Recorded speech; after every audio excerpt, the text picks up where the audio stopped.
It is you, the Savior of my soul, the lifter of my head.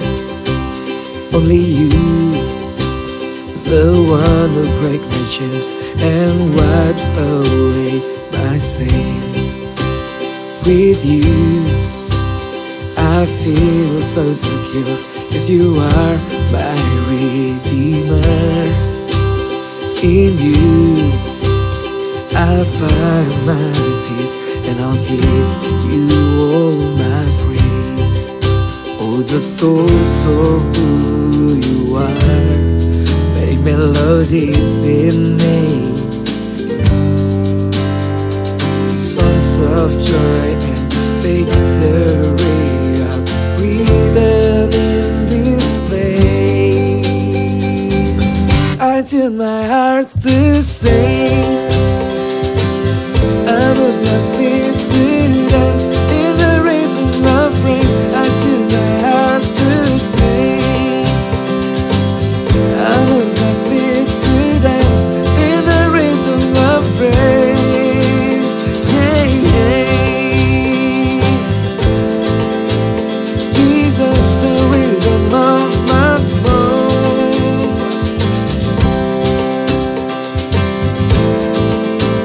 Jesus, the rhythm of my soul. Hey, hey.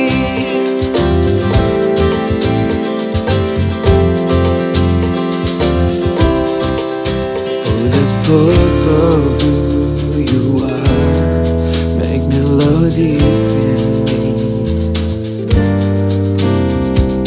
songs of joy and victory are breathing in this place. I tune my heart to sing, I move my feet to dance in the rhythm of praise. I tune my heart to sing, I move my feet to dance in the rhythm of praise. Yeah, yeah. Jesus, the rhythm of my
berjalan, pasukan berkuda, pasukan menembak. Saya tidak menembaki musuh, tapi saya laskar Kristus.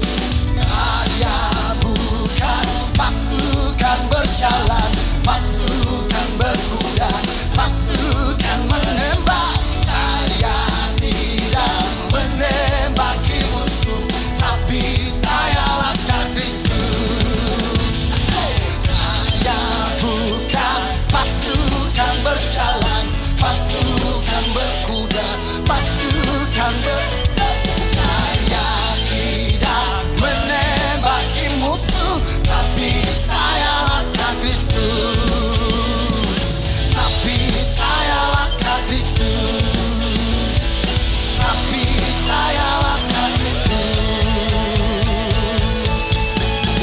Dengan semakin jaya Tuhanmu ikutlah, sehingga tiap lawan berlutut menyembah.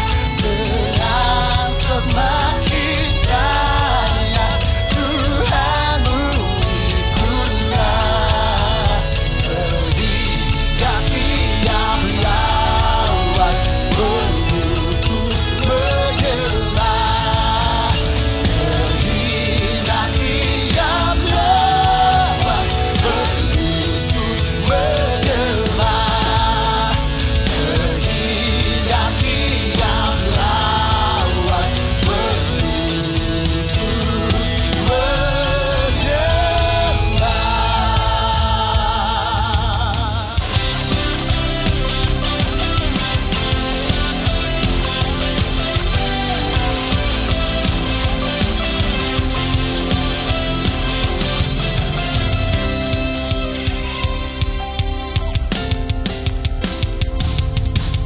Bangkitlah gereja Tuhan di Indonesia, menuai jiwa bagi kerajaan Tuhan.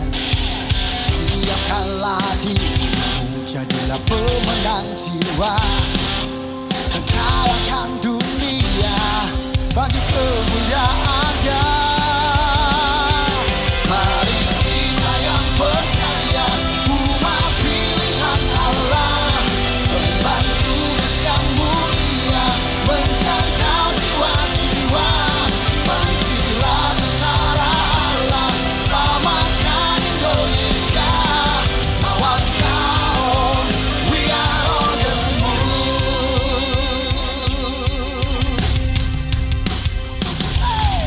Bangkitlah gereja Tuhan di Indonesia, menuai jiwa bagi kerajaan Tuhan. Siapkanlah dirimu, jadilah pemenang jiwa, dan kalahkan dunia bagi kemuliaan-Nya.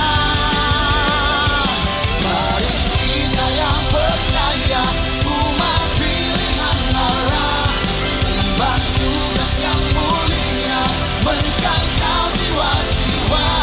Bangkitlah tentara Allah, selamatkan Indonesia. Mawar Zion, we are on the move. Mari kita yang percaya, umat pilihan Allah, emban tugas yang mulia, menjangkau jiwa-jiwa. Bangkitlah tentara Allah, selamatkan Indonesia. Mawar Zion, we are on the move. Hey!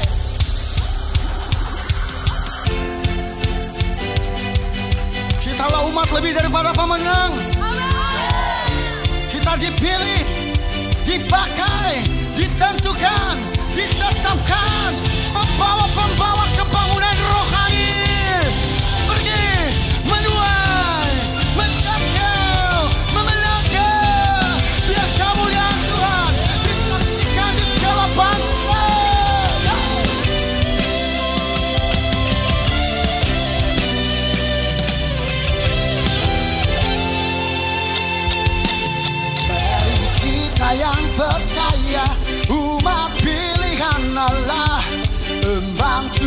yang mulia menjangkau jiwa-jiwa. Bangkitlah tentara Allah, selamatkan Indonesia. Bawa Sharon, we are on the move. Mari kita yang percaya, umat pilihan Allah, emban tugas yang mulia menjangkau jiwa-jiwa. Bangkitlah tentara Allah, selamatkan Indonesia. Bawa Sharon, we are on the move. Bawa Sharon, we are on the move. Bawa Sharon, we are on the move.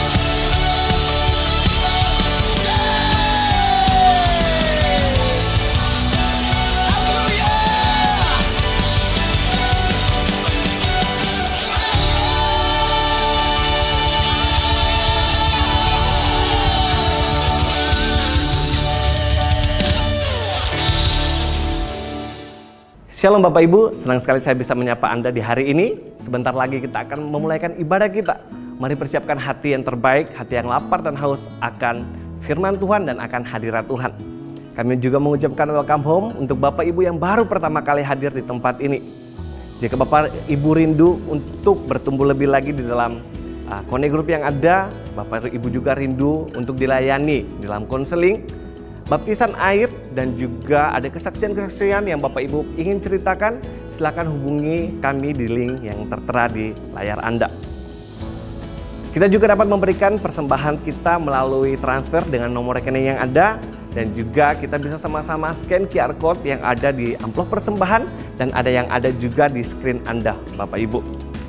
Mari sama-sama kita like, subscribe, dan share konten GMS YouTube Sulawesi, Maluku, dan Papua supaya kita terus diberkati oleh konten-konten yang ada.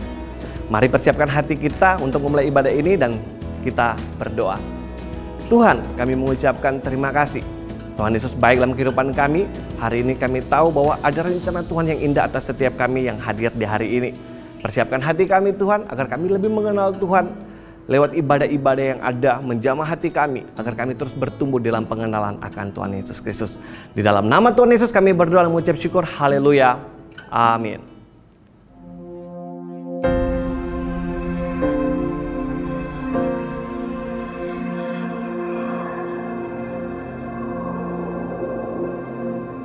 Orang yang suka memuji akan kuat roh doanya. Orang yang berdoa pasti berakhir memuji. Karena Allah bertata di atas pujian. Siapa memuji, Allah mengatasi hidupnya.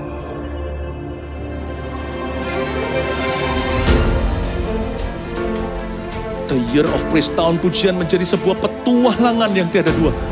Menjadi sebuah pelajaran hidup yang langsung dari Kristus. Menjadi sebuah pengalaman yang indah. Waktu kita memuji Tuhan, seluruh kerajaan itu berdiri di sampingmu. Waktu kita memuji, seluruh kerajaan Allah dan kereta-kereta yang tidak kelihatan berkuda dan berapi-api itu berada di kanan kiri. Semakin fisik kita lemah, roh kita semakin memuji Tuhan. Semakin jasmani kita terbatas,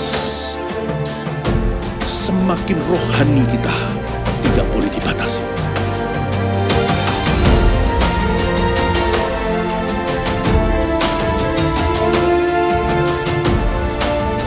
Welcome to the Year of Praise and Provision. Mari kita mengizinkan Tuhan merajut rancangan yang belum pernah kita bayangkan.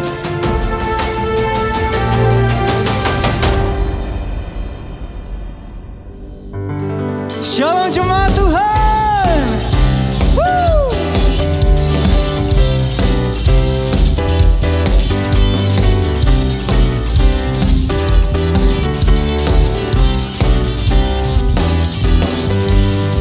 Telah kutemukan kasih yang sejati tiada pernah berubah, hanya di dalam-Mu Yesus Tuhanku.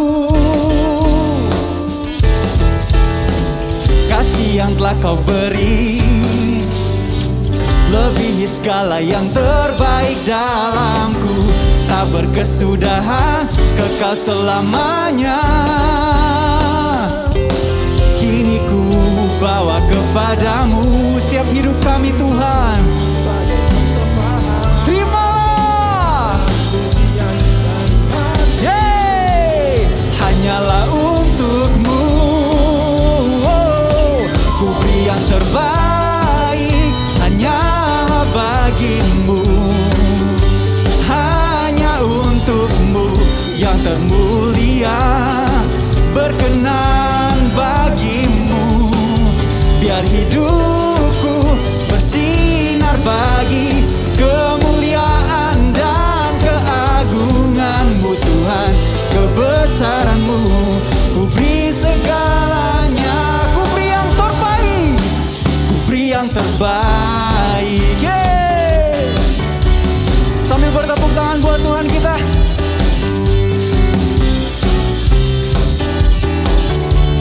Kasih yang telah kau beri Tuhan, lebih segalanya. Kasih yang telah kau beri lebihi segala yang terbaik dalamku, tak berkesudahan, kekal selamanya. Kami angkat hati kami, kini ku bawa kepadamu hidupku sebagai persembahan. Terimalah pujian dari hatiku, hanyalah untukmu.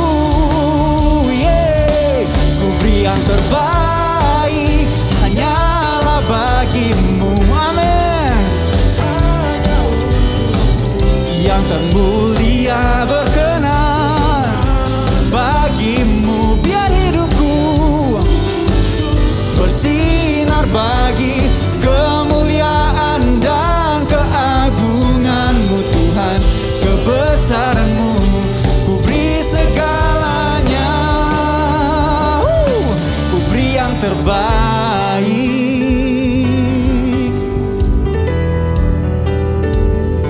Biarkan setiap pujian lahir dari hati kami Tuhan.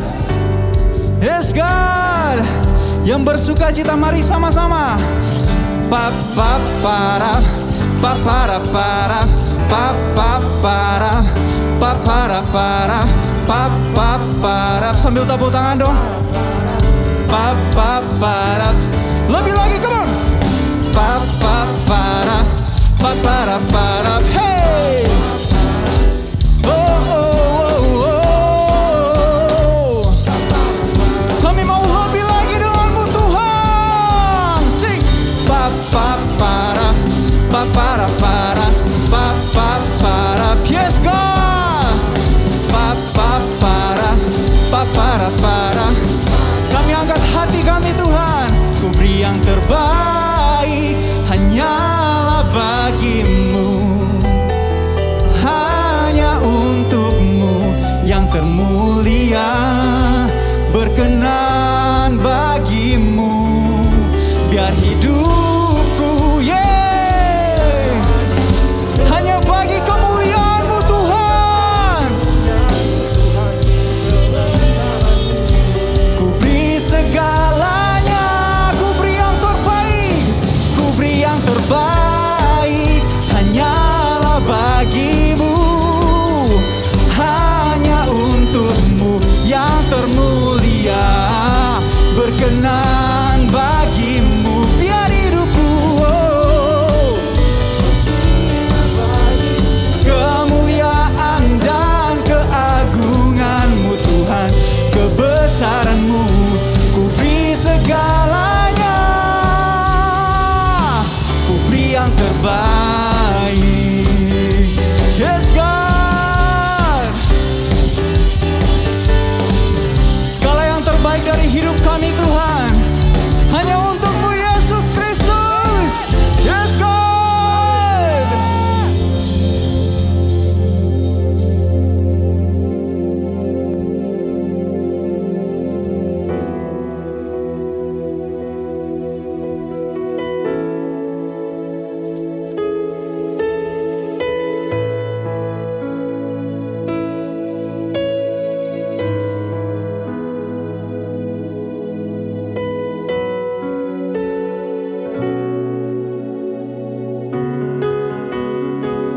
membawa hati kami lebih lagi di hadapan-Mu Tuhan,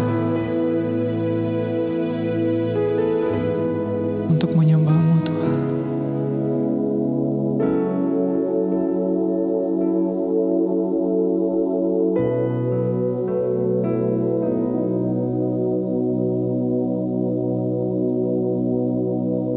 Rindu selalu bersamamu, tinggal di dalam kediaman-Mu, oh Tuhan. Sebab ku sukai hadirat-Mu, tak ingin ku terpisahkan. Dekat dengan-Mu, itu yang ku rindukan.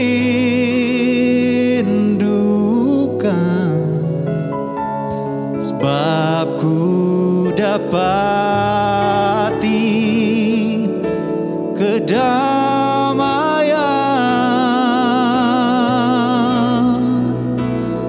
ku nikmati keindahan dan keagungan-Mu, oh Tuhan. Ku nikmati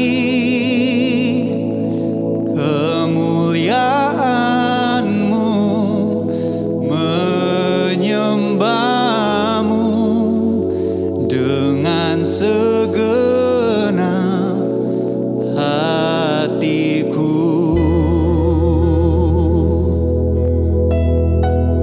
Rindu selalu bersama dengan-Mu Tuhan, rindu selalu bersamamu, tinggal di dalam kediaman-Mu, oh Tuhan. Sebab ku sukai hadirat-Mu, tak ingin ku terpisahkan. Dekat dengan-Mu, itu yang kami rindukan Tuhan. Oh, sebab ku dapati kedamaian, oh ku nikmati, oh keindahan-Mu Tuhan. Ku nikmati, oh menyembah-Mu dengan segenap. Aku nikmati keindahan dan keagungan, oh Tuhan. Ku nikmati kemuliaan-Mu, menyembah-Mu dengan segenap hatiku. Kami mau lebih lagi dengan-Mu Tuhan, rindu selalu bersamamu, tinggal di dalam kediaman-Mu, oh Tuhan.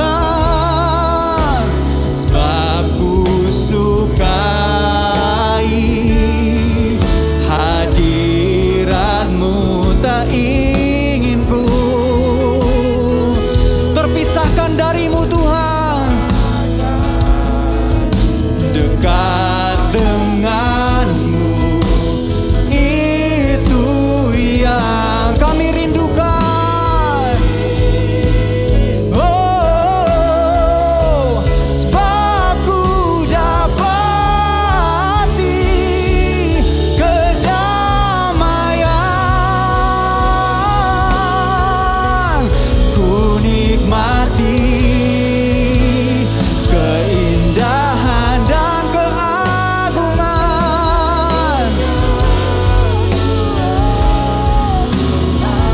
Ku nikmati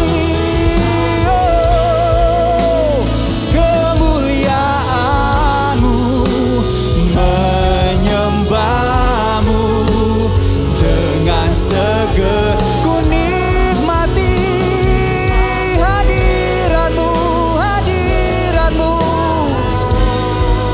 dan keagungan-Mu, oh Tuhan.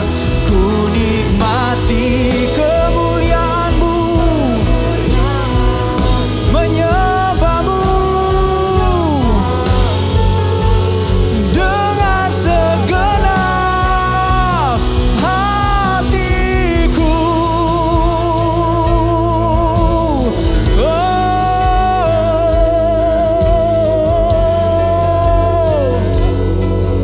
Angkat suaramu sembah Tuhan. Haleluya.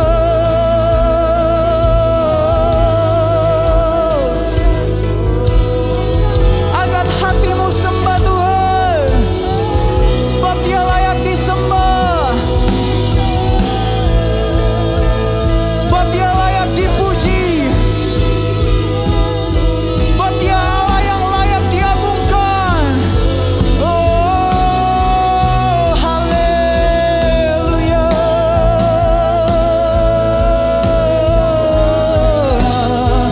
Kami menyembah-Mu Tuhan.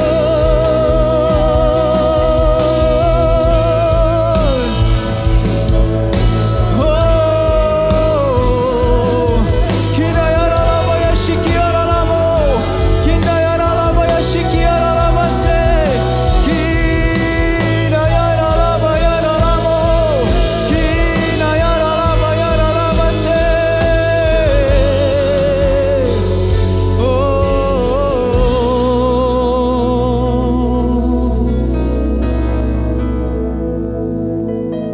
Dalam hadirat-Mu ada keindahan. Dalam hadirat-Mu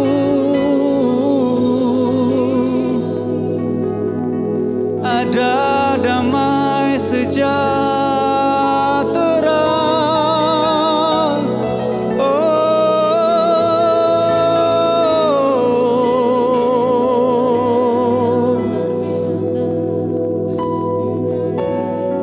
Sebab itu kami mau lebih lagi Tuhan. Thank you Jesus.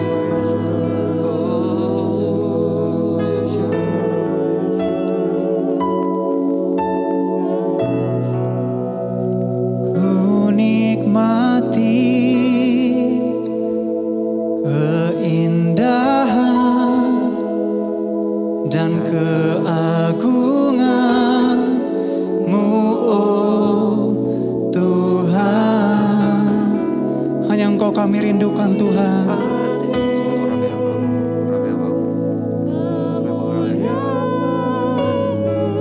Menyembah-Mu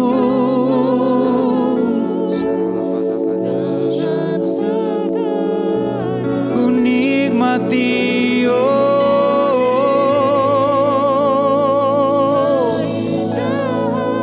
setiap keagungan-Mu.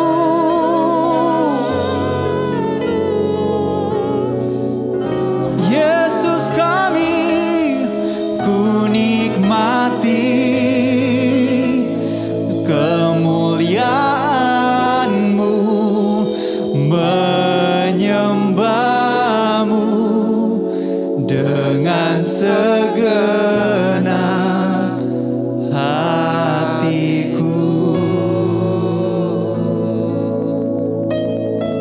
segenap hati kami Tuhan. Kami mau tetap berada di tempat ini Tuhan, dalam hadirat-Mu.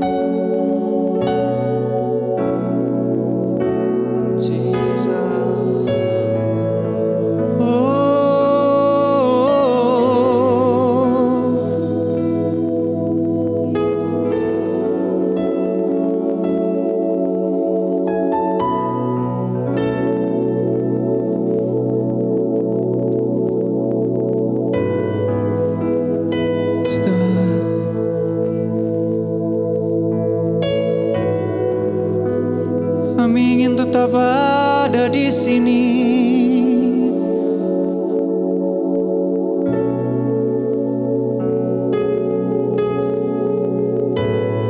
Ku ingin tetap di sini, menikmati bait-Mu.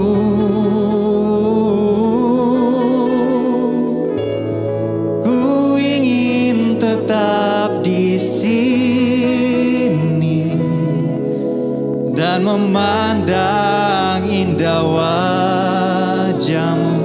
Ku ingin tetap di sini Tuhan,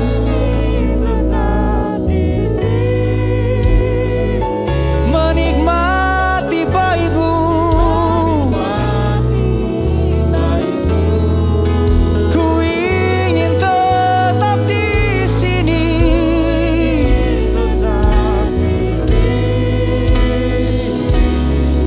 Dan memandang indah wajah-Mu.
Haleluya.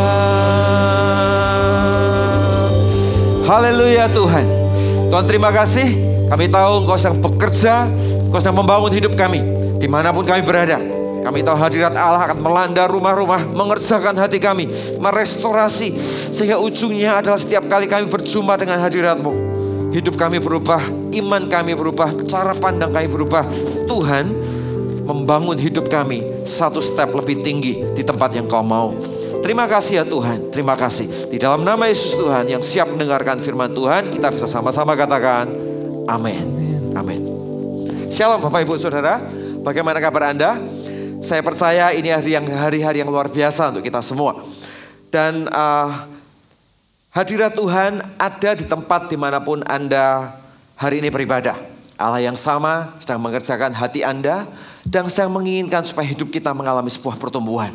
Hari ini saya akan berbicara tentang sesuatu yang sederhana, mendarat tentang kehidupan kita sehari-hari, tetapi sebetulnya relate dengan hadirat Tuhan, dengan alam surgawi yang mengubah segala sesuatu yang terlihat di sekeliling kita.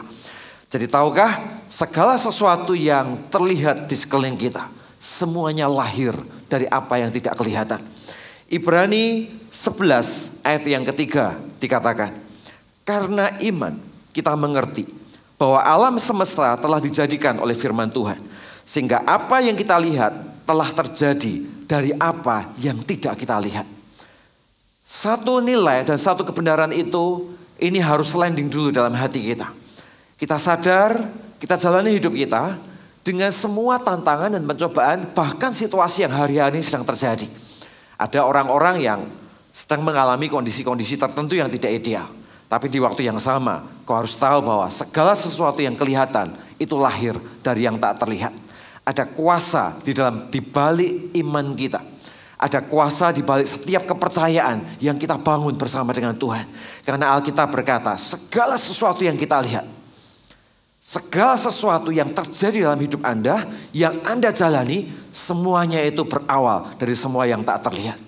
Jadi hari ini saat kita belajar mengerti area yang tidak terlihat dan kita mengendalikannya di dalam hidup kita bersama membangun iman kita bersama dengan Tuhan, maka kita tahu Tuhan take control. Dia adalah Allah yang mengatasi setiap situasi. Allah memberikan kita kuasa untuk punya kekuatan dalam merespon segala sesuatu yang terjadi yang ada di sekeliling kita. Sudah ingat satu peristiwa di dalam Kejadian 1 ayat 2 dikatakan, bumi belum berbentuk dan kosong, gelap gulita menutupi samudera raya, dan roh Allah melayang-layang di atas permukaan air. Ada satu masa di mana segala sesuatunya belum ada, bumi belum berbentuk, dan yang ada hanya satu, yaitu roh Allah. Ya, dan dari roh Allah inilah dunia dijadikan. Roh Allah itu gak kelihatan. Roh Allah itu adalah sesuatu yang mungkin gak terlihat oleh kasat mata kita, tetapi dia pencipta segala sesuatu. Dia yang pertama kali menciptakan segala sesuatu yang tidak terlihat, untuk membuat semua yang terlihat itu bisa terjadi ada di sekeliling kita. Ayat yang ketiga dikatakan, berfirmanlah Allah, jadilah terang, lalu terang itu jadi. Kapan terang itu jadi? Terang jadi karena firman Tuhan. Terang jadi dari kekosongan. Awalnya tidak ada terang. Bumi gak ada, belum berbentuk, semuanya hanya roh Allah.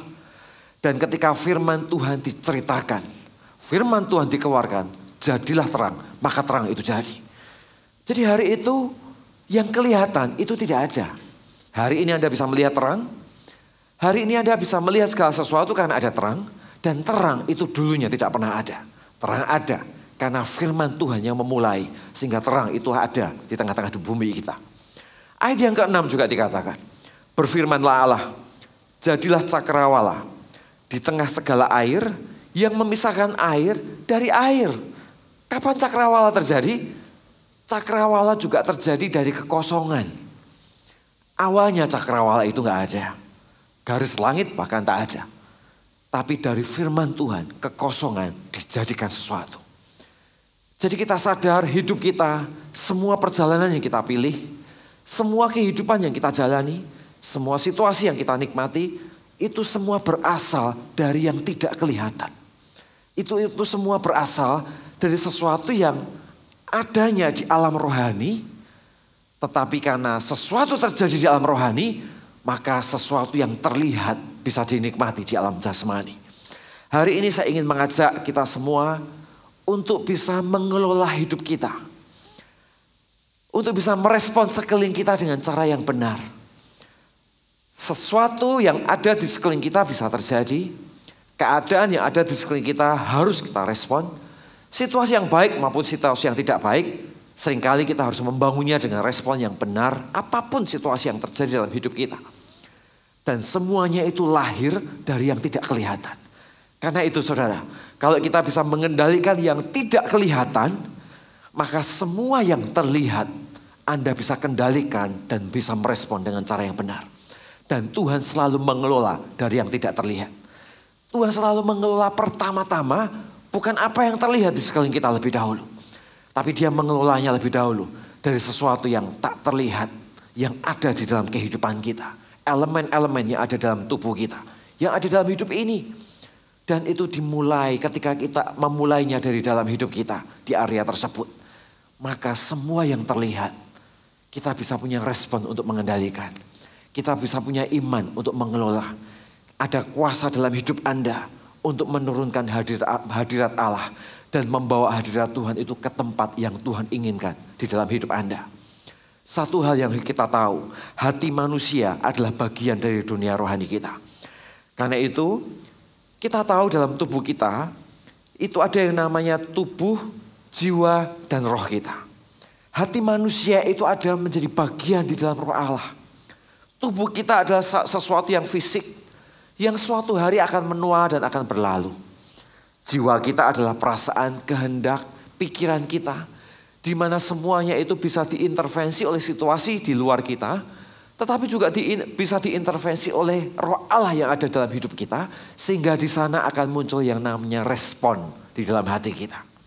Tapi semua area ini yang kita kelola yang tidak kelihatan ini akan menciptakan sesuatu yang terlihat sebagai akibat dari respon kita. Hari ini saya ingin mengajak setiap jemaat Tuhan. Mari sama-sama kita kelola yang ada di dalam. Saat yang ada di luar menggempur Anda sedemikian rupa. Saat ada yang di luar mengintimidasi hidup kita. News bisa menggiring pikiran kita menjadi liar. Ya, informasi tentang tetangga, tentang saudara bisa menggiring kita untuk kita menjadi liar. Ya, keadaan ekonomi dan situasi yang kita alami bisa mengintimidasi kita dan memberikan kita rasa takut akan sesuatu yang akan terjadi di depan kita. Akhirnya pikiran kita liar kemana-mana. Dan satu hal, kalau kita bisa mengendalikan apa yang ada di dalam, maka kau akan pegang kendali atas sesuatu yang ada di luar. Dan Tuhan akan campur tangan di dalam iman, di dalam hati kita, di dalam segala sesuatu yang kita respon di luar tubuh kita. Hari ini saya ingin mengajak Anda semua untuk kita berlatih mengelola manusia rohani kita. Mengelola hati kita. Karena segala sesuatu yang tak terlihat. Karena segala sesuatu yang terlihat itu dimulai dari yang tidak terlihat. Kalau kita bisa mengelola yang tidak terlihat, maka di sana kita bisa mengendalikan apa yang terlihat di sekeliling kita. Ya. Pertanyaannya adalah bagaimana Allah memulainya? Bagaimana Tuhan bekerja untuk mengendalikan yang tidak terlihat sehingga menciptakan sesuatu yang terlihat sesuai dengan kehendak dan rencananya. Kita harus memulai dulu dengan satu hal yang penting yang harus landing di hati kita. Apa yang pertama? Yang pertama adalah Yesus telah menyelesaikan semuanya lebih dahulu di kayu salib. Lewat penebusannya, kita yang dahulu ada di bawah kuasa setan, dipindahkan, direbut dari kehendaknya, dan berpindah, tinggal di dalam kuasa Allah. Nah, itulah hal pertama yang Yesus lakukan. Dan itulah posisi rohani yang ada dalam hidup kita.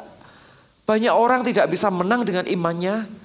Banyak orang gak bisa menang dengan kapasitas hatinya untuk melihat segala sesuatu yang ada di sekelilingnya. Karena keyakinan tentang Tuhan itu patah di tengah jalan. Karena itu penting buat kita untuk kita meletakkan posisi hati kita di tempat yang benar lebih dahulu. Ada sebuah keyakinan bahwa kita punya Tuhan yang telah menebus hidup kita. Dia telah mengalahkan alam maut. Dia mengendalikan segala sesuatu. Dia merebut kita dari kegelapan. Dan dia menggantikan semua yang gelap dengan otoritas kuasa ilahi untuk kita beroperasi di dalamnya. Dan kita dilahirkan menjadi manusia-manusia yang baru di dalam dia. Karena itu penebusan Kristus adalah awal dari segalanya dan menyelesaikan segala yang dibutuhkan manusia untuk menjalani hidupnya dengan kasih karunia dan penyertaan yang datangnya dari sorga. Nah, hari ini Bapak Ibu Saudara, pertanyaannya adalah apakah Allah yang besar, Allah yang menebus hidup Anda, itu Allah yang sama yang hari ini hidup di dalam hati Anda. Jadi kita harus menang dulu dengan iman kita. Kalau kita kehilangan kepercayaan kita kepada Tuhan, datanglah kepada Kristus. Kembalilah kepada cintanya. Kembalilah kepada kasih karunia-Nya. Tangkap hati Allah, izinkan dia mengubah hidup Anda untuk menjadi sosok yang berbeda dengan kapasitas hati dan iman yang mempercayai Tuhan sebagai Tuhan dan Raja dalam hidup Anda.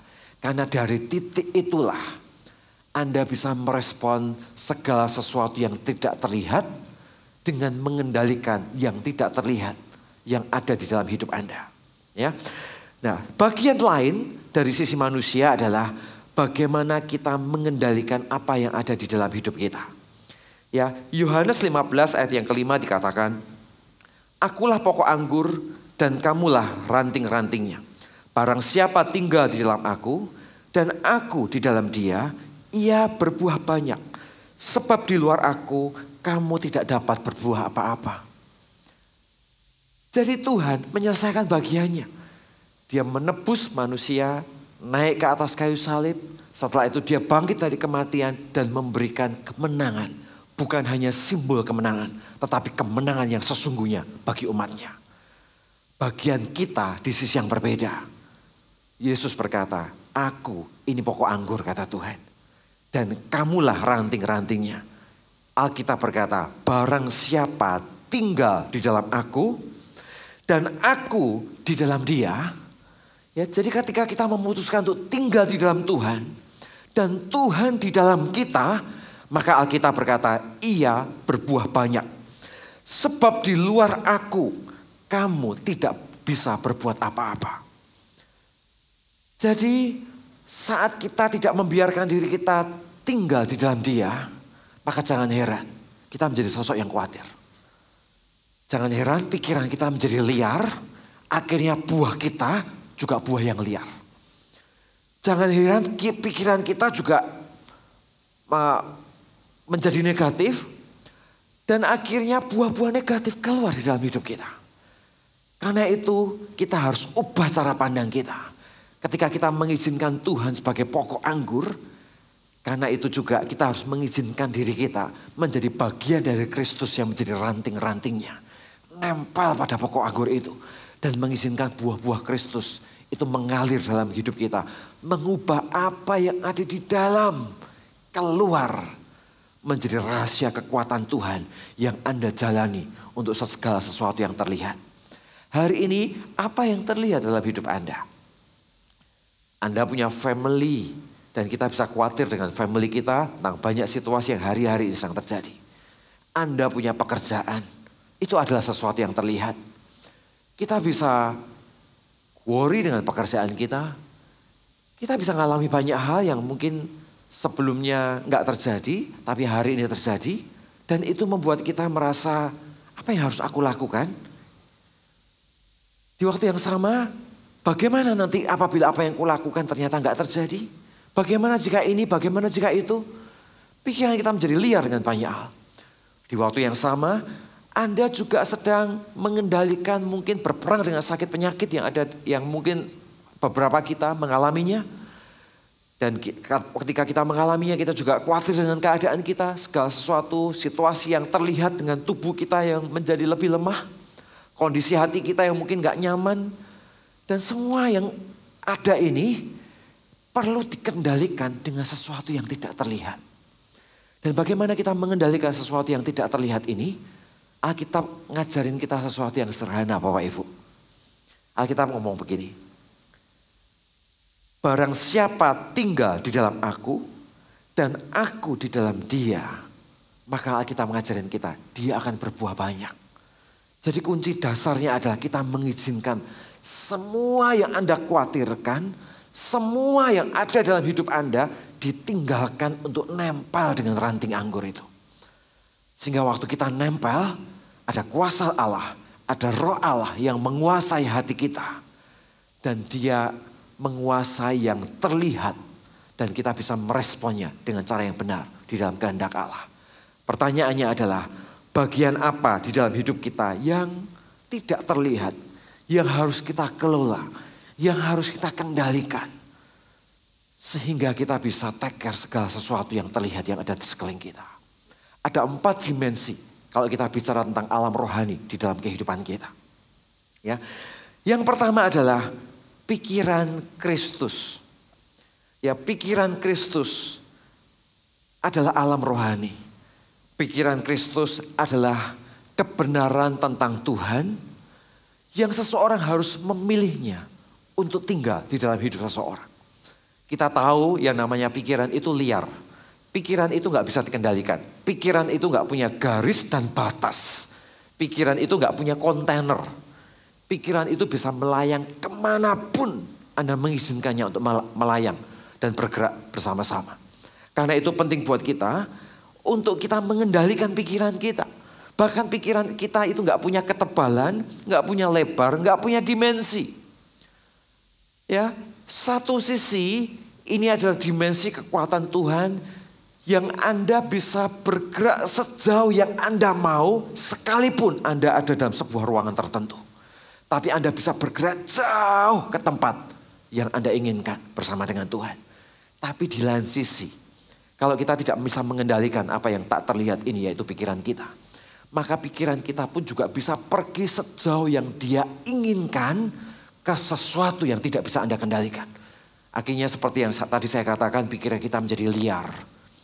Pikiran kita menjadi tidak terkendali. Pikiran kita bisa menjadi negatif dengan banyak situasi yang ada di sekeliling kita. Saudara, karena itu penting buat kita mengendalikan pikiran kita. Karena pikiran kita adalah dimensi dari alam rohani. Di mana pilihan-pilihan Anda di dalam memilih pola pikir kita. Maka disitulah kemampuan kita untuk merespon segala sesuatu yang terlihat, yang ada di sekeliling kita. Seseorang yang pikirannya negatif, maka dimanapun dia pergi, dimanapun dia mengalami sesuatu, selalu responnya dilihat dari sisi yang negatif. Responnya dilihat dari situasi yang selalu dari sisi yang tidak menguntungkan. Ada 90% yang baik, selalu yang kelihatan yang 10%. Kenapa? Karena pikirannya penuh dengan pikiran yang negatif. Seseorang yang selalu berpikir bahwa dirinya adalah seorang yang gagal, maka selalu apapun potensi dan kesempatan yang ada di depannya, selalu yang dipikirkan adalah bagaimana kalau gagal. Ya, ada potensi sebesar apapun, dia selalu melihat sisi gagalnya. Dia nggak bisa melihat potensinya dan dengan iman dia bergerak untuk masuk dan menjalani setiap potensi yang ada dalam hidupnya. Karena yang ada dalam pikirannya adalah aku pasti gagal, aku nggak bisa jalani ini, aku nggak bisa menang dari keadaan ini. Aku khawatir dengan situasi yang terjadi hari ini atau situasi tertentu dalam hidup kita. Sehingga pikiran-pikiran kita yang gagal akhirnya membawa kita kepada kegagalan.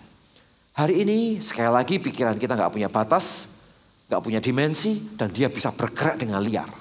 Pertanyaannya adalah kita mau bawa kemana pikiran kita? Amsal berkata, sebab seperti orang membuat perhitungan dalam dirinya, demikianlah ia. Amsal 23 ayat yang ke-7. Sebab seperti seseorang punya perhitungan dengan dirinya, maka demikianlah ia. Jadi manusia itu sebesar cara berpikirnya.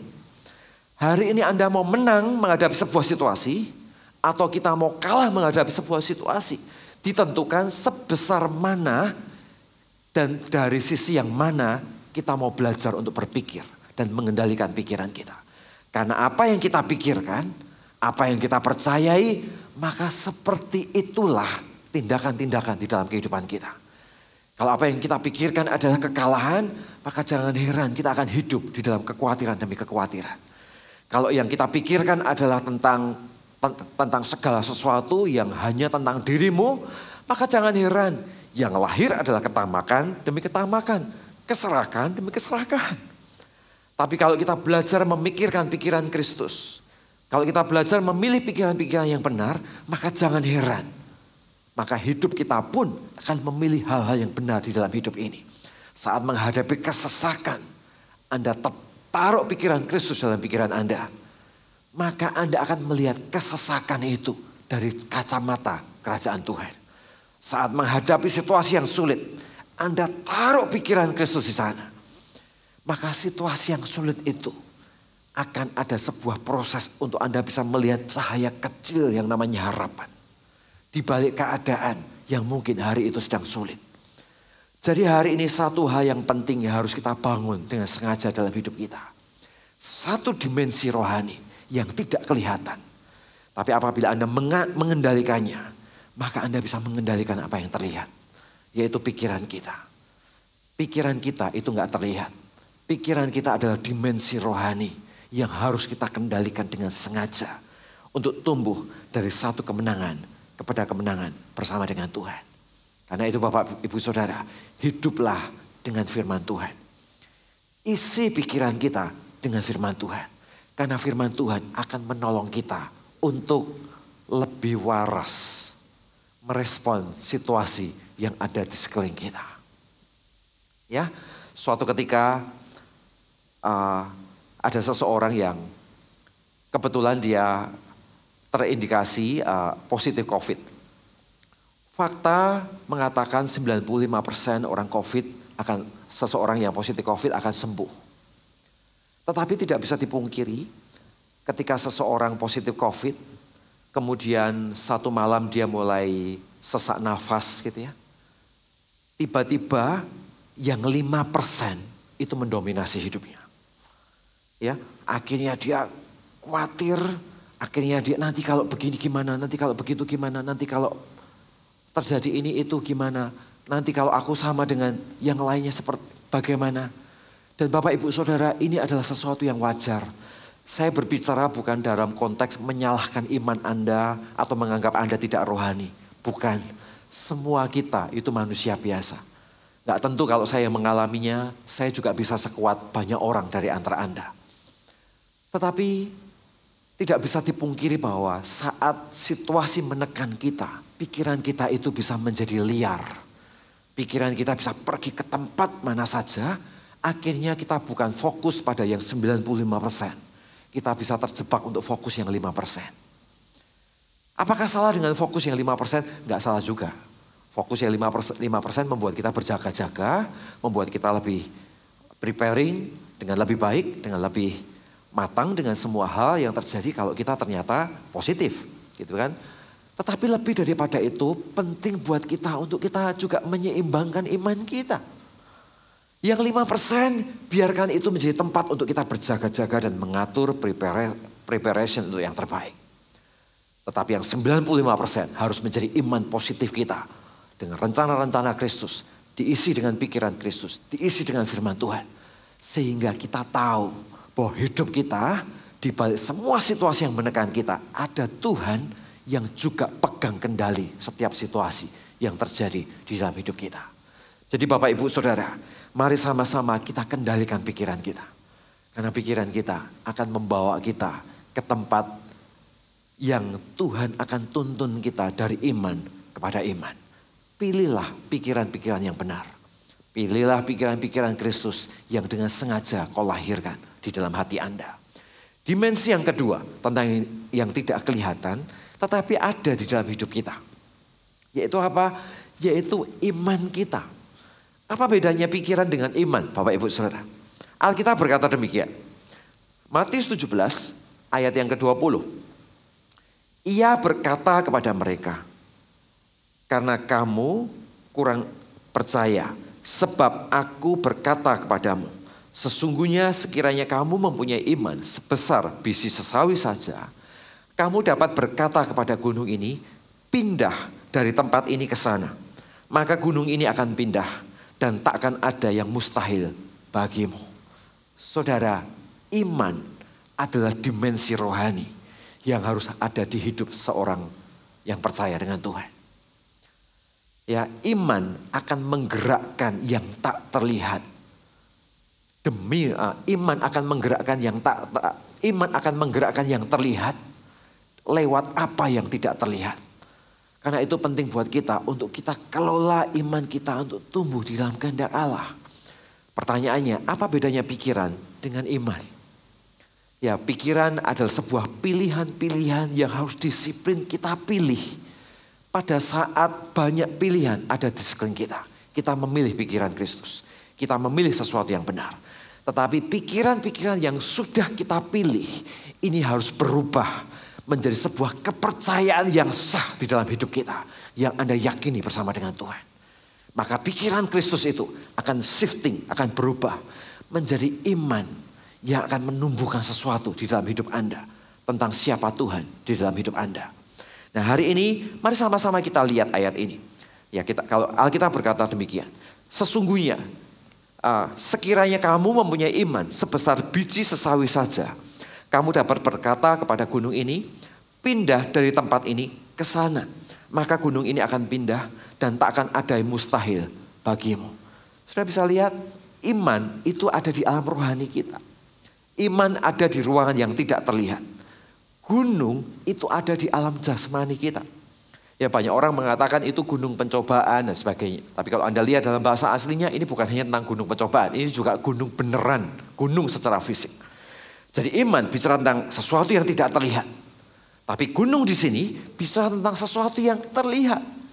Jadi Alkitab mau berkata bahwa iman yang ada di alam rohani kita, yang ada di dalam dimensi rohani kita adalah kuasa Allah untuk memindahkan sesuatu yang terlihat di alam jasmani kita.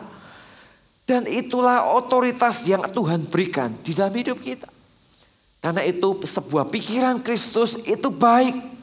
Tapi pikiran ini harus terus dikelola, terus dibangun supaya pikiran Kristus berubah menjadi iman yang melahirkan otoritas di dalam kehidupan seseorang. Untuk mengubah yang tak terlihat menjadi terlihat. Untuk mengubah yang gak mungkin untuk menjadi mungkin. Dan disitulah otoritas orang percaya. Otoritas Tuhan diberikan kepada orang percaya. Untuk menjadi kemenangan demi kemenangan di dalam hidup seseorang. Jadi hari ini Bapak Ibu Saudara, mari sama-sama kita bangun dengan sengaja di dalam hidup kita. Tumbuhkan iman. Caranya tumbuh lewat apa? Sederhana. Alkitab berkata iman itu timbul dari pendengaran. Dan pendengaran oleh firman Kristus. Jadi belajar senantiasa mendengarkan firman Tuhan dan mengubah pikiran Anda sesuai dengan firman Tuhan. Saat pikiran Anda berubah sesuai dengan firman Tuhan, maka tumbuhlah iman yang akan tumbuh menjadi pohon dan menjadi raksasa dalam hidup Anda. Dan dengan iman yang sama, yang tak terlihat ini menjadi kuasa Tuhan, mengubah yang kelihatan sesuatu yang mustahil. Sesuai dengan kehendak Allah, sesuai dengan rencana dan kehendak Allah. Maka di situ Anda akan melihat bagaimana perkara-perkara super alami akan terjadi di dalam kehidupan kita. Saya ingin mengajak kita semua hari-hari ini, di tengah-tengah semua kondisi yang ada di sekitar kita, Bapak Ibu Saudara, tumbuhkan iman kita. Tuhan adalah Allah yang mengatasi segala situasi. Iman juga bukan sesuatu yang nekat. Saya ngomong begini bukan berarti setelah ini kita berkata enggak, kita beriman. Setelah itu kita lepas semua protokol, kita lepas masker, kita berkatakan Tuhanku dahsyat. Kita pergi ke jalan-jalan raya dan kita mencobai Tuhan. Iman enggak gitu. Iman itu tertib. Iman itu juga menghargai setiap proses yang terjadi di dalam kehidupan ini. Ya, tapi di waktu yang sama, di tengah-tengah setiap situasi yang sedang terjadi hari ini, taruh iman Anda. Situasi gak enak boleh terjadi. Ancaman boleh ada di sekeliling kita. Kita punya musuh yang tak terlihat. Yang namanya virus COVID-19 kata orang. Ya. Dan gak terlihat. Dan intimidating bisa ada di mana-mana. Tapi di balik semua hal yang seperti ini, Dimensi rohani yang harus tumbuh di hati kita adalah taruh pikiran Kristus. Pilih hal-hal yang benar. Pilih pikiran-pikiran yang positif. Pilih pikiran-pikiran yang benar.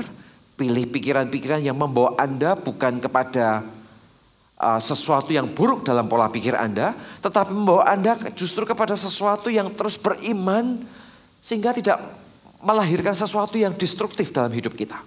Setelah itu bawa pikiran itu berpindah kepada iman Tuhan.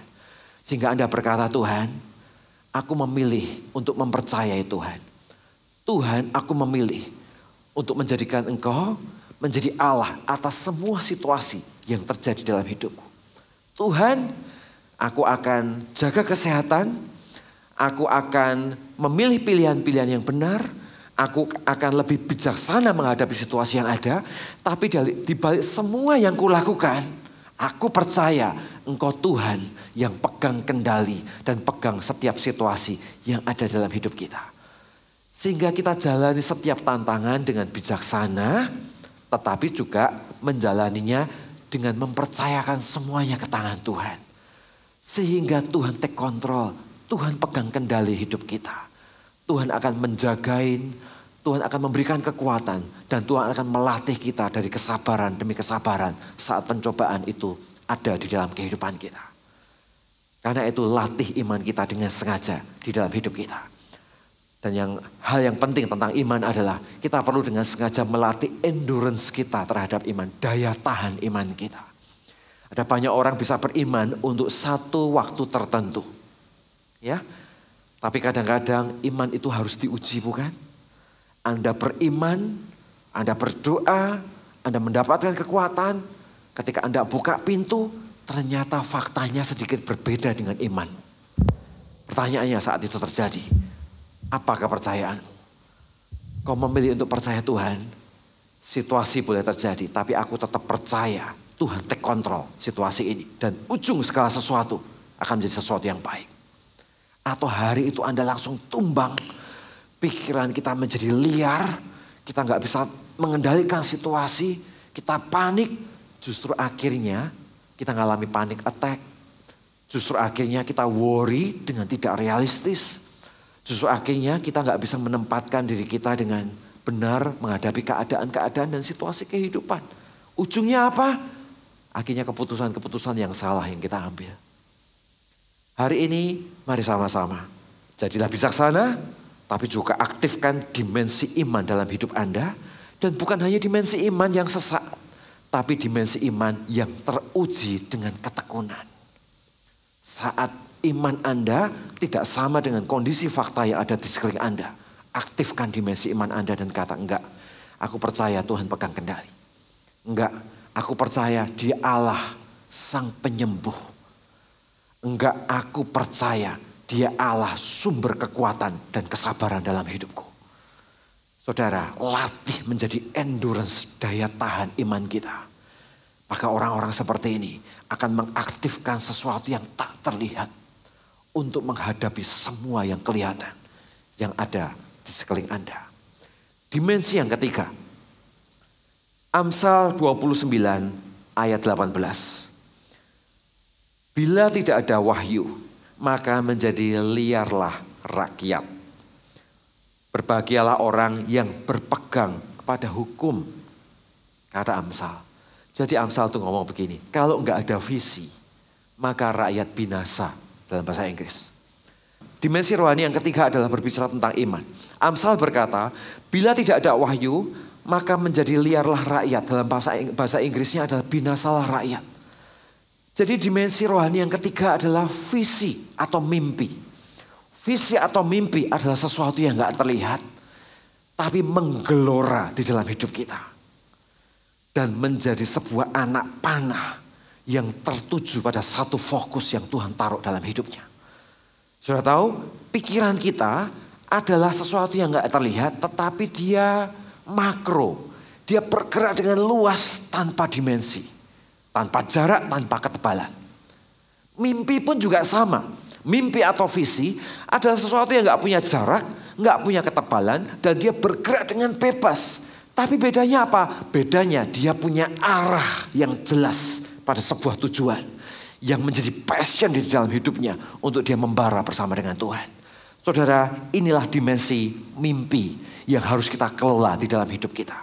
Seseorang yang gak punya visi, maka dia akan kehilangan segala hal yang dia akan kerjakan dalam hidupnya. Seseorang yang gak punya visi, tiba-tiba dia kehilangan passionnya. Tiba-tiba dia kehilangan sesuatu yang menyala-nyala untuk dia kerjakan. Tiba-tiba ada sesuatu yang hilang, fokus yang mengkerucut, tiba-tiba fokusnya pecah dan jadi banyak. Karena visinya hilang, karena visinya seperti tercuri dari dalam hidupnya. Nah, hari ini mari sama-sama kita bangun dengan sengaja hidup kita. Di tengah-tengah kondisi yang mungkin gak menentu, ingat baik-baik, Dia adalah Allah yang tetap memberikan visi dalam hidup Anda. Di tengah-tengah situasi yang mungkin sedang menunggu dan stuck, bahkan di balik penantian dan menanti-nantikan Tuhan, di tempat penantian itu pula, visi Tuhan bisa diturunkan di dalam hidup kita. Ada mimpi-mimpi Tuhan yang hari-hari ini justru Tuhan akan wariskan dalam hidup Anda. Ada mimpi-mimpi Tuhan yang justru akan memanggilmu menjadi sosok yang jadi jauh lebih berharga setelah semua keadaan terjadi dalam hidup seseorang. Jadi hari ini mari sama-sama buka hati kita. Tuhan, aku mau aktifkan pikiran rohani supaya pikiranku tidak liar. Tuhan, aku juga mau aktifkan iman Kristus supaya pilihan-pilihan hidupku bukan pilihan-pilihan yang salah dan mengarah kepada kehancuran. Tapi pilihanku adalah pilihan-pilihan yang benar yang mengarah kepada kebenaran dan berujung kepada kasih karunia dan kuasa Allah. Dan yang ketiga adalah hidupkan mimpi Tuhan dalam hidupku. Walaupun dalam kondisi yang mungkin terjepit, dalam kondisi yang mungkin gak nyaman, ada satu dorongan passion yang tidak pernah mati tentang arahan Tuhan terhadap sebuah situasi yang hari ini terjadi di dalam kehidupan kita. Saudara, ini sebuah area yang penting yang harus dengan sengaja kita bangun di dalam hidup kita. Saudara ingat suatu ketika Tuhan ngomong kepada Yosua, Yosua, renungkanlah Taurat siang dan malam. Ya, dan kuatkanlah dan teguhkan hatimu. Tuhan ngomong kepada Yosua enggak sekali, tapi Tuhan ngomong kepada Yosua berkali-kali. Yosua, kuatkan dan teguhkan hatimu, renungkanlah Taurat siang dan malam. Pernahkah Anda berpikir apakah yang dimaksud dengan renungkan Taurat siang dan malam? Yang pertama-tama tentunya adalah tentang perintah Tuhan, tentang hati Tuhan. Tapi juga yang kedua tentang Taurat, hari itu Anda tahu belum ada perjanjian lama dan perjanjian baru. Kalau ngomong tentang Taurat, isi Taurat adalah janji-janji Tuhan. Isi Taurat adalah cerita visi untuk mengeluarkan bangsa Israel dari tanah Mesir untuk masuk ke tanah Kanaan. Jadi waktu Tuhan berkata, Yosua, renungkan Taurat siang dan malam, kuatkan dan teguhkan hatimu. Dengan kata lain, Tuhan sedang ngomong kepada Yosua, Yosua, saat ini engkau ada di padang gurun. Saat ini engkau sedang memimpin sebuah bangsa yang sedang bermimpi tentang kemenangan, tapi mereka belum menang karena mereka ada di padang gurun. Dan dalam suasana yang seperti ini, Yosua, kau harus punya visi untuk membawa mereka masuk ke tanah Kanaan. Karena Taurat yang ku maksud ini adalah janji Tuhan. Taurat yang ku maksud ini adalah bagaimana kau jalani janji-janji Tuhan. Dan Taurat yang ku maksud ini adalah bagaimana mengeluarkan Israel dari tanah Mesir untuk membawa mereka masuk ke Kanaan. Jadi kau harus renungkan visi ini di tengah-tengah hidupmu yang sedang kecepit. Kau harus renungkan janji Tuhan ini bahwa kau akan bawa bangsa Israel untuk masuk ke tanah Kanaan. Renungkan itu siang dan malam. Saudara, itulah dimensi yang tidak kelihatan. Yang akan menggerakkan menjadi kekuatan atas sesuatu yang tidak terlihat yang ada di sekeliling Anda. Sehingga di tengah-tengah kondisi yang menunggu, terjepit, atau apapun yang terjadi dalam hidup Anda tetap punya mesin penggerak passion yang lahir dari sorga. Matamu bisa melampaui segala sesuatu yang terlihat dan melihat janji Tuhan di balik semua yang terjadi. Dan di sana tiba-tiba lahir, Tuhan, pakai hidupku untuk lakukan ini dan lakukan itu. Tuhan, pakai imanku untuk bangkit. Tuhan, pakai hidupku, pakai passionku untuk aku bisa melihat sesuatu yang datangnya dari surga setelah semua terjadi dalam hidupku. Bapak, Ibu, Saudara, aktifkan alam rohani di dalam area ini. Alam rohani ini aktif bukan karena kondisi baik atau kondisi tidak baik. Justru sebaliknya, seringkali alam rohani yang satu ini yaitu tentang visi. Itu aktif di dalam hidup kita. Karena kondisi sedang ada banyak kebutuhan yang ada di sekeliling Anda. Di mana Allah memakaimu untuk menjawabnya. Kadang-kadang bukan hal yang besar. Kadang-kadang hal-hal yang ada di sekeliling kita. Kadang-kadang hal-hal yang Anda harus bangkit. Menjadi sosok yang berbeda dengan iman yang berbeda. Demi orang-orang yang ada di sekelilingmu. Demi ketaatan yang Tuhan taruh di dalam hati Anda. Tapi di area ini akan menumbuhkan passion. Akan menumbuhkan sesuatu yang tidak terlihat. Untuk Anda bisa mengelola situasi. Bukan dengan kondisi hati yang takut atau khawatir. Tapi kita bisa mengelola situasi dengan iman dan janji. Karena Anda melihat sebuah tujuan Allah dan visi yang Tuhan taruh di dalam hidup kita. Anda lihat seseorang yang namanya Yosua. Ketika Yosua merenungkan visi itu siang dan malam. Dia mungkin keluar dari kemahnya. Dia lihat bangsa Israel gak siap berperang. Dia lihat bangsa Israel susah dikendalikan. Dia melihat Musa sudah meninggal. Dan dia melihat Kanaan penuh dengan raksasa-raksasa yang sulit dikalahkan. Dan dia melihat Yordan yang susah untuk diseberangi. Di tengah-tengah situasi yang seperti ini Yosua merenungkan Tuhan. Aku akan bawa Israel masuk ke tanah Kanaan. Tapi situasinya gak mendukung. Dia kembali renungkan firman Tuhan. Enggak Tuhan. Aku akan bawa Israel masuk ke tanah Kanaan. Dia keluar kemah, dia lihat situasi. Gak mendukung Yordan, gimana cara lewatnya. Raksasa begitu besar, gimana cara mengalahkannya. Yosua masuk lagi dan berkata, Tuhan aku akan bawa Israel masuk ke tanah Kanaan. Dia mengelola visinya. Dia mengelola yang tidak kelihatan. Dan Anda tahu ujung ceritanya. Akhirnya mukjizat pertama terjadi. Bersama dengan para imamnya, dia membelah Yordan. Dan membawa bangsa itu masuk ke tanah Kanaan. Dan dari situlah cerita mulai berlangsung. Kuasa Tuhan menyertai. Peperangan demi peperangan dimenangkan. Wilayah demi wilayah dikuasai. Akhirnya bangsa Israel benar-benar masuk ke tanah perjanjian. Bayangkan hari itu. Kalau Yosua tidak mengelola dimensi rohaninya. Bayangkan hari itu kalau Yosua berkata, Tuhan aku punya visi mau bawa bangsa Israel masuk ke tanah Kanaan. Tapi gak mungkin situasinya. Keadaannya begini, keadaannya seperti ini. Aduh kayaknya gak bisa. Kayaknya aku nyerah deh, tunda dulu. Kayaknya aku nyerah deh, gak mungkin bangsa Israel bisa aku bawa ke tanah Kanaan. Akhirnya kita patah di tengah jalan. Akhirnya iman kita kepada Tuhan putus di tengah jalan.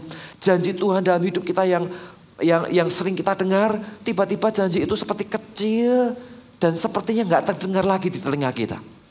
Akhirnya membunuh semua potensi Tuhan di dalam hidup kita. Hari ini jangan biarkan area itu tumbuh dalam hidup kita.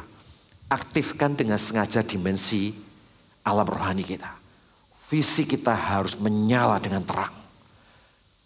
Dan izinkan Tuhan berbicara dalam hidup Anda. Keinginan-keinginan hatinya. Arahan-arahan dari sorga. Apa yang harus kau tempuh. Kemana kau harus pergi. Orang-orang kepada siapa Anda harus menjadi jawaban-jawaban buat mereka. Karena visi itu seringkali bukan hanya tentang diri kita. Tapi juga tentang rencana Tuhan bagi orang-orang yang ada di sekeliling kita. Jadilah bagian dari rencana Tuhan dengan menghidupkan dimensi rohani yang satu ini. Yang keempat adalah dimensi rohani yang keempat adalah perkataan kita. Amsal 6 ayat 1-5 saya bacakan untuk Anda. Hai anakku, jikalau engkau menjadi penanggung sesamamu dan membuat persetujuan dengan orang lain, jikalau engkau terjerat dalam perkataan mulutmu dan termakan dalam perkataan mulutmu. Jadi Amsal itu ngomong, kalau kamu salah ngomong, kalau kamu terjerat dengan kata-katamu sendiri, kalau kamu terlanjur lakukan sesuatu yang berkaitan dengan mulutmu, maka lihat ayat yang ketiga, buatlah begini. Hai anakku, lepaskanlah dirimu karena engkau telah jatuh ke dalam genggaman sesamamu. Jadi dia cepat-cepat, ayo cepat lepaskan dirimu. Karena kau sudah terjatuh pada genggaman sesamamu karena perkataan yang keluar dari mulutmu. Pergilah, berlututlah, desaklah sesamamu itu. Ya, ayat yang keempat. Janganlah membiarkan matamu tidur dan kelopak matamu terantuk. Ya. Ayat yang kelima, lepaskanlah dirimu seperti kijang daripada tangkapan, seperti burung daripada tangan. Ya. Saudara, ini adalah sebuah cerita. Amsal itu ngajarin kita, kalau kamu salah ngomong, kamu memperlakukan sebuah situasi dan situasi berubah karena perkataanmu, dan kamu salah ngomong, cepat-cepat perbaiki. Cepat-cepat ambil kembali. Cepat-cepat bereskan karena kamu akan terjerat dengan situasi itu. Jadi Amsal mau ngajarin kita bahwa perkataan kita itu penting, Bapak Ibu Saudara. Perkataan adalah dimensi yang tak terlihat. Alam rohani yang tak terlihat, tetapi mempengaruhi semua yang akan terlihat yang ada di sekeliling kita. Karena itu Amsal juga berkata, hidup dan mati dikuasai lidah. Siapa yang menggemakannya, dia akan memakan buahnya. Dimensi rohani keempat bagi orang percaya yang harus kita kelola adalah perkataan kita. Jadi hari ini, mari kita memilih Bapak Ibu Saudara. Memilih pilihan-pilihan diksi, pilihan kata-kata yang keluar dari dalam hidup kita. Karena perkataan kita itu keluar dari hati kita. Perkataan kita juga bisa menjadi doa kita. Perkataan kita juga bisa berubah menjadi kepercayaan-kepercayaan yang salah. Yang masuk kembali dalam pikiran kita. Akhirnya mengacaukan keputusan kita. Juga mengacaukan segala sesuatu yang kita perlu respon. Yang ada di sekeliling kita. Hari ini mari sama-sama kelola dengan sengaja di dalam hidup kita. Matius 18 ayat 18 dikatakan, aku berkata kepadamu, sesungguhnya apa yang kamu ikat di dunia ini akan terikat di sorga. Dan apa yang kamu lepaskan di dunia ini akan terlepas dari sorga. Lewat apa? Lewat 4 dimensi yang tadi. Pikiran Kristus, iman kita, visi kita, dan yang keempat untuk mendistribusikannya adalah perkataan kita. Jadi daripada kita menggunakan perkataan kita untuk sesuatu yang negatif, untuk sesuatu yang destruktif, untuk sesuatu yang justru membuat imanmu semakin lemah, lebih baik pakailah perkataan Anda dengan cara yang positif. Pakailah perkataan Anda untuk menguatkan orang lain. Pakailah perkataan Anda untuk menguatkan dirimu sendiri. Pakailah perkataan Anda untuk Anda memilih jalan-jalan keputusan yang terbaik lewat perkataan-perkataan yang kita keluarkan dari mulut kita. 4 dimensi rohani menjadi sebuah keputusan-keputusan yang perlu kita pilih setiap hari dalam hidup ini. Sehingga kita bisa menjadi seseorang yang mengelola yang terlihat dengan respon yang benar. Karena yang di dalam kita bangun dengan cara yang luar biasa. Yaitu pikiran Kristus, iman kita, visi kita. Dan sebagai distributornya yaitu perkataan kita. Mari sama-sama kita sembah Tuhan. Yuk kita nyanyi lagu. Saudara, saya nggak tahu bagaimana situasi Anda pribadi lepas pribadi dimanapun Anda berada. Tapi hari ini kalau ada orang-orang yang sedang panik menghadapi keadaan. Ada orang-orang yang sepertinya di ujung tanduk. Dan sepertinya seperti layang-layang putus yang kehilangan pegangan. Hamba Tuhan mungkin tidak selalu bersama-sama dengan Anda 24 jam. Seseorang yang Anda kasihi juga mungkin tidak selalu ada di sampingmu 24 jam. Tapi kau harus tahu, ada Tuhan yang menebus hidupmu. Dan dia ada bersama-sama dengan Anda anytime. Allah kita bukan Allah yang jauh. Cukup Anda menutup matamu, katakan dengan jujur, dia adalah Allah yang di dekatmu yang mendengarkan setiap doa-doa Anda. Sisi lain yang menjadi bagian kita adalah, Bapak Ibu Saudara, hidupkan kembali dimensi rohani yang runtuh dalam hidup Anda. Kalau pikiran Anda negatif hari ini, ubah pikiran itu jadi positif. Kalau Anda kehilangan iman hari ini, dengarkan firman Tuhan, hidupkan iman Kristus kembali dalam hidup Anda.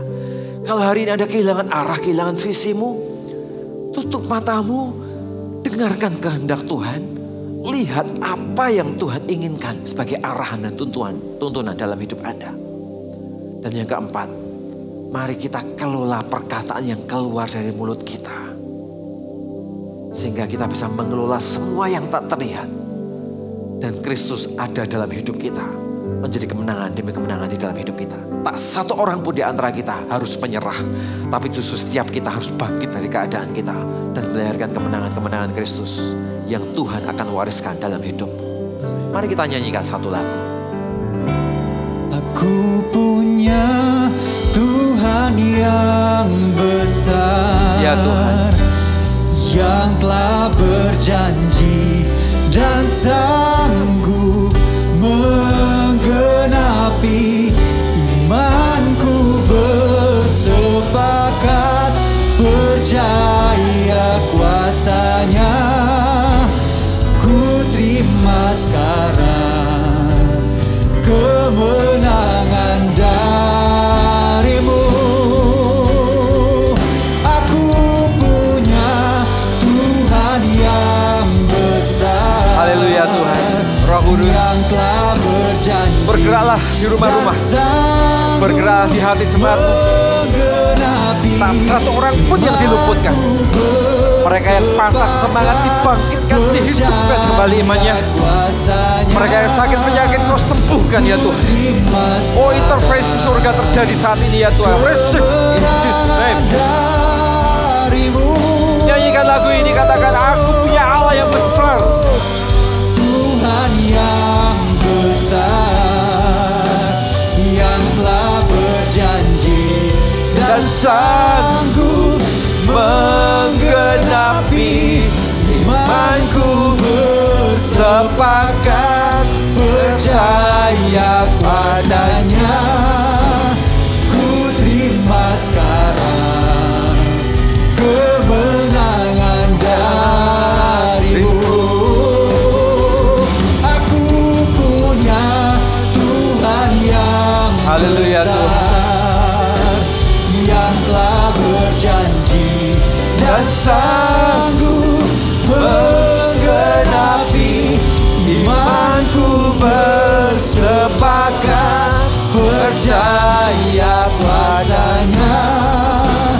Ku terima sekarang kemenangan darimu. Ku terima sekarang kemenangan darimu. Ku terima sekarang kemenangan darimu. Haleluya. Haleluya Tuhan. Haleluya. Tuhan, Kau bergerak, Kau bekerja atas setiap umat. Kau tahu orang-orang yang membutuhkan intervensi. Kau tahu Kau Allah yang punya kasih, punya kesabaran, penuh dengan kesabaran, kaya dengan kemurahan. Kau sedang melepaskan karyamu di tengah-tengah jemaatmu. Kerjakan ya Tuhan, satu persatu, tak Amin, seorang pun Tuhan, diluputkan. Tuhan yang campur tangan memulihkan, memberikan kekuatan, memberikan damai sejahtera, membangkitkan dalam nama iman Yesus. yang mati, memberikan kemenangan, dan melahirkan, menyelesaikan, menjadi jalan supranatural, menjadi jalan di mana Engkau Allah melatih umat-umatnya, dan ujungnya adalah kemenangan demi kemenangan, di mana Allah yang menang di dalam setiap hati orang, di mana Allah yang menang di dalam setiap iman mereka, sehingga setiap kami mengalami pertumbuhan bersama dengan-Mu ya Tuhan. Terima kasih ya Tuhan, terima kasih. Oh sungguh Tuhan, kami bersyukur untuk segala sesuatunya. Terima kasih untuk firman-Mu Tuhan yang ada. Bapak Ibu Saudara, sebentar kita juga akan memberikan persembahan.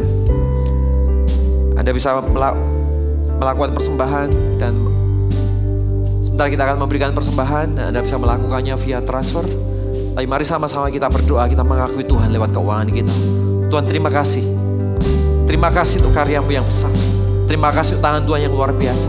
Kalau hari ini kami mau memberi dengan sukacita. Yes, Tuhan. Kami mau memberi karena kami mau mengakui Allah lewat keuangan kami. Amin. Kami tahu Tuhan campur tangan di dalam segala situasi dalam hidup kami ya Tuhan. Amin. Oh Tuhan, hari ini yang berdoa, Kau lihat tangan-tangan yang memberi. Berkat Tuhan Kau curahkan, membentuk, memenangkan, dan membuat hidup mereka semakin bertumbuh di dalam kehendak dan rencana-Mu ya Tuhan. Kau lipat gandakan dalam kehidupan mereka, dan segala sesuatu Kau kerjakan yang terbaik dalam hidup mereka. Hari ini hamba juga berdoa Tuhan, kalau ada di antara jemaat-Mu yang hari ini sang positif COVID, Tuhan kami berdoa biarkan kekuatan Tuhan hadir dalam hidup mereka.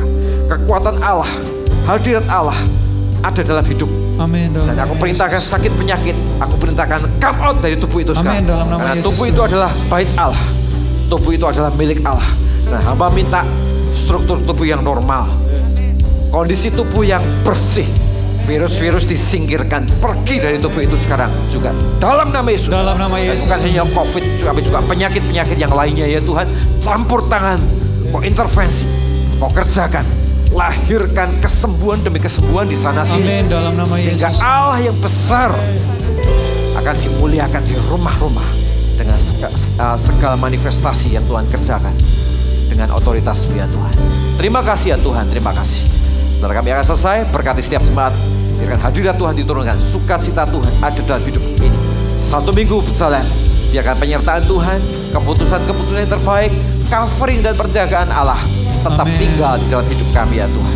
Terima kasih Tuhan, terima kasih. Mari diberkati yang antusias dan terus kami akan menyala-nyala bersama dengan sama-sama kita katakan Amin. God bless you.